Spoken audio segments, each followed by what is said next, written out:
what the former security officer of Nigeria said is true. Former DSS, one of the top brass, said is true. Because I, Mr. Paradeni Okokondem, I can be able to tell you the little history of these people in Nigeria. What the man said that Buhari brought them in is true. But Buhari is not the first person that brought them in Nigeria. Now, this thing started even from the time of British colonization of Nigeria. There was a time when northern Nigerian Fulani started destroying British president there. Then, when the war will happen, they will went and call their brothers in Sahara desert to come and join hands. This was the way they won Hausas. When Usman Dafodio started fighting with the Hausas, not only Fulani that followed Usman Dafodio enter north fought. Usman Dafodio went all over the Sahel, whether their people, they fought until they outnumbered the Hausas. Because Usman Dafodio told them that Nigeria is very weak, very soft. Let us conquer them and use their land as their own territory. Then, from there, war entered. When the Biafra Nigerian war came up, Gowon with the British went and convinced these people and brought them in. They came and fight in the name of Nigeria. They fought. Even Britain went to Arab world and told them that the war was between Christians and Muslims. Not a political war or tribal war, but it's a religious war between Christians and Muslims. They should not allow Christians to win Muslim in Nigeria. That will be the end of it in Africa. So all these people came in and they were promised by the one government that if they conquer Biafrans, they wipe them off and give them their land to occupy. When the war ended, no victor, no vanquish. Then Biafra have to return back to Nigeria. These people asked Gowon what happened. Gowon sent them away. Gowon sent them away. The one that refused to go, they include them into Nigerian army.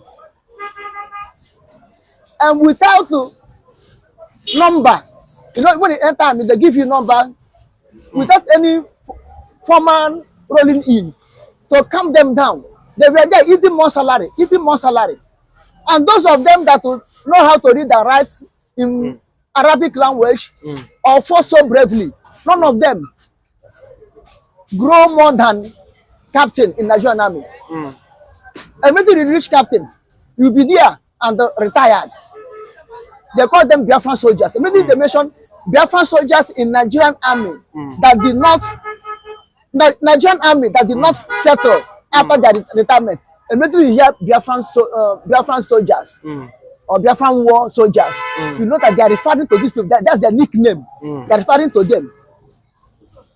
And most of them did not go again. They born their children here, settle here, and die here. Now, this second time again, you want to employ them again. They come for the second time and bring fear and terror to Nigerians. Buhari won as he won. Now, you are telling them to go back again. You have taught them lesson for the first time. Second, they still want to taught them lesson. That's why they refuse to go. They carry gun, become bandits. That's why they refuse to go. So that's what the chief army staff say. They are the one that created the problem of Nigeria. The North, Buhari, APC, including the president, because all of them were in collusion. APC, ACN, and and ANPP, and CPC. They join forces together. They join forces that together. That was Buhari's party, yeah. And bring APC. Forget about this Rogers. A free Igbo people that join APC. The name of politics. Don't know the secret of APC is to destroy them. The agenda of APC is to destroy those animals. All Igbo people that join APC. They don't know. So these three parties came together and brought APC. Yes, APC. APC. Yeah. The rebirth or renew of Northern People Congress. This is NPC. Northern People Congress. This is APC. You understand? Now, why is this APC? All People Congress. Because West have joined them. You have seen? So all of them bring with hand and bring these people in with the hope that Jonathan will raise his head up, say the election was rigged. You know that 2015 was rigged?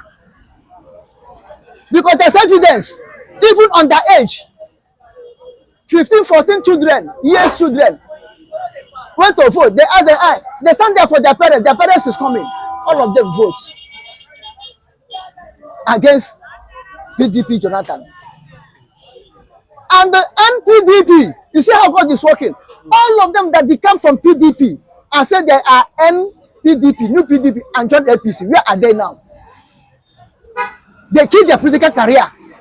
Where are they now? These people went and bring this mayhem to Nigerians.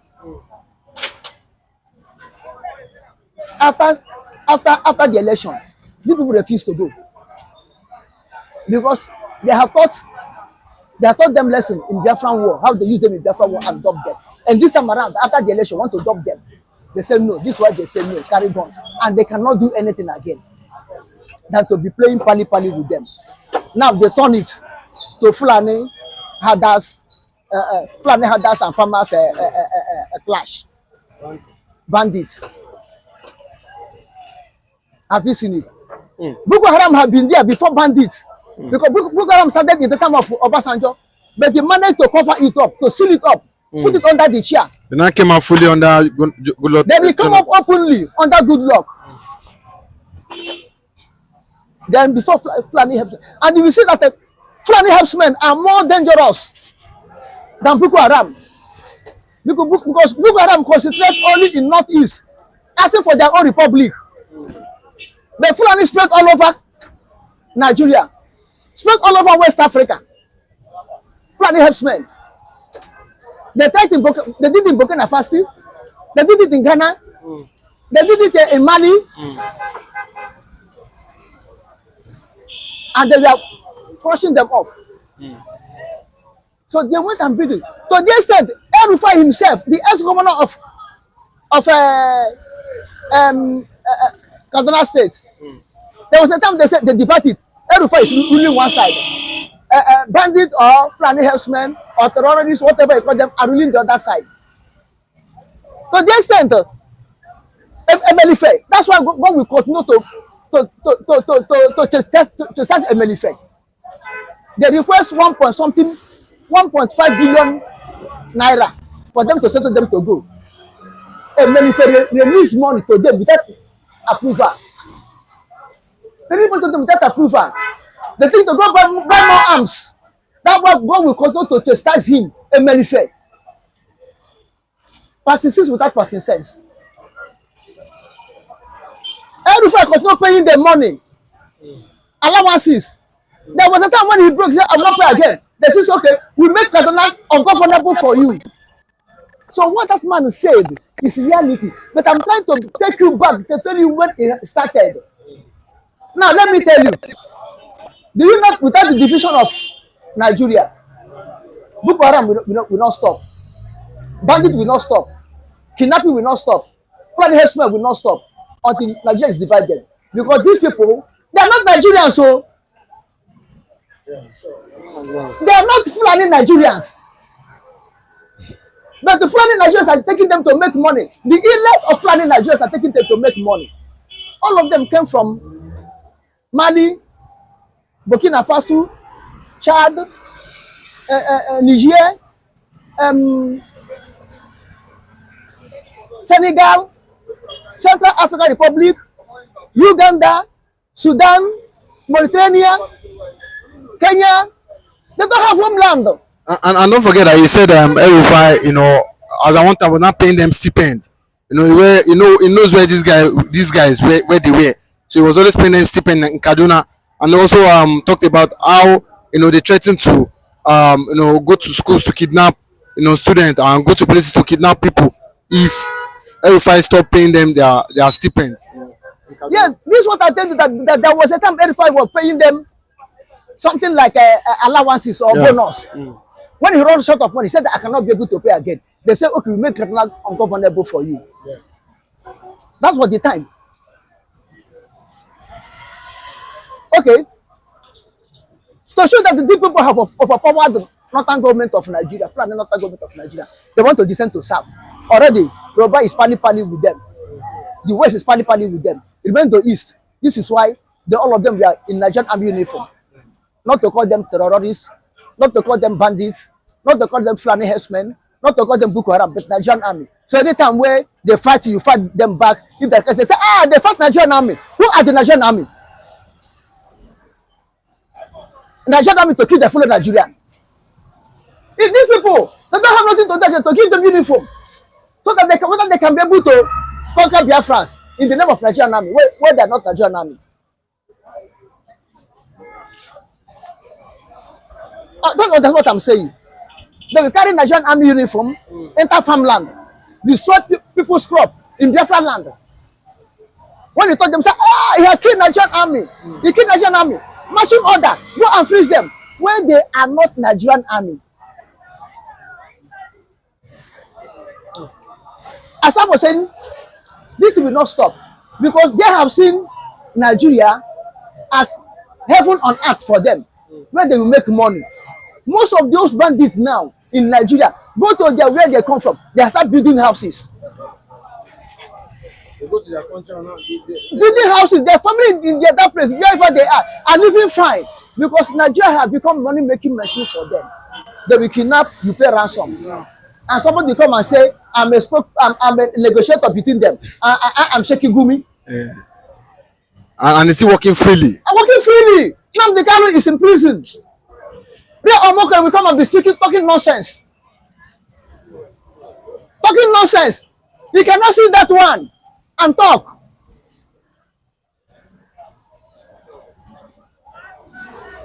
Working all about. They are millionaires now in their place. People who don't see to eat now, they eat from the barrel of God. Their business is the barrel of God. They will kill the indigenes of Nigeria, both north and south. They will kill. Okay, look at it. 2 or 3 years ago, the Methodist priest kidnapped the Lord Manta. He paid 100 million naira.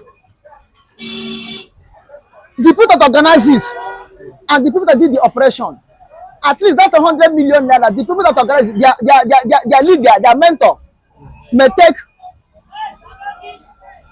30 million for themselves, give them 70 million.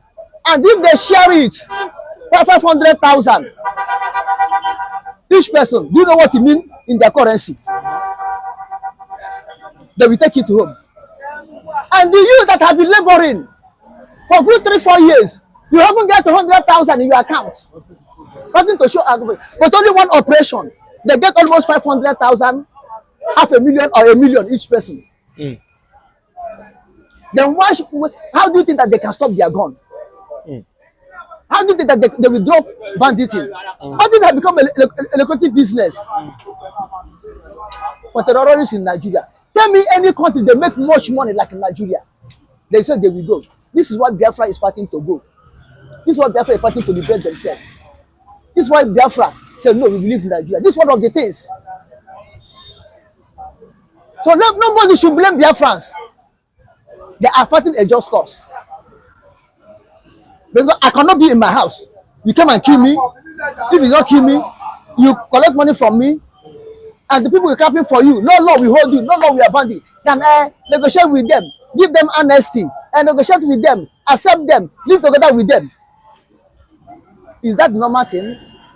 Nigeria don't have law against wickedness, but they have law against righteousness. They have law to keep Nnamdi in prison, but they don't have law against the killers. Justice bintanyako, we stand there, sitting judging righteous man, but the wicked one, she cannot judge the wicked, but judging the righteous. I think Supreme Court will be there, setting a leader of bandits free for the interest of justice. But they will not. They will be there, prison a righteous man, a leader of truth, in the profit of justice, not in the interest of justice. This is Nigeria we are in. So what that man said is reality. Remember, even Buhari himself, that one I know it. Buhari said it pump and play that if he lost to 2015 election, monkey and bamboo will be drink woman blood like red wine. They will march on it, take it to swim like a river Jordan. I think he said that. He said that. It's in paper. Why did he say so? Because of these people he have employed. He get them already. That's why he was boasting like that. And now, see the mess they put Nigeria into it. See the mess. But IPOB bring someone else down, kill him, destroy him, honest and igbo. Messing themselves up, insulting themselves. This is why real Omok can be able to talk to P2B, because they have insulted themselves already. Who is real Omok? To accuse P2B supporting nnamdikanu, because P2B himself has messed himself up already by contesting the Nigerian election. But I say it's a Nigerian. This is the problem we are having. May God have mercy upon the Biafras in Jesus' name. And judge every enemy of Biafra, both inside and outside. Judge them without mercy in Jesus' name. Amen.